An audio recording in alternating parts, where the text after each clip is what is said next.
На прво место е загадувањето од затоплувањето на домаќинствата, но второ е загадувањето од сообраќајот и факта дека ако сакаме да го решаваме аерозагадувањето, како што еве гледам има волја кај сите, мора да се преземат мерки на сите полиња, и во делот на затоплувањето, и во делот на сообраќајот, и во делот на индустријата, градежништвото, отпадот и така натаму. Сообраќајот е една од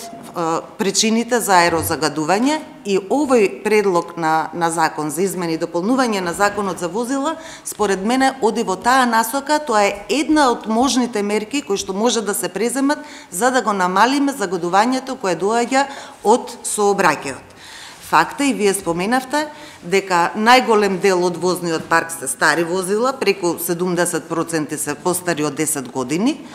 но мислам дека треба да споменеме дека и со дозволениот увоз од 2010 на толку голема бројка меѓу 2010 и 2016 преку 230.000 возила со стандард под Евро 4 биле увезени во Македонија.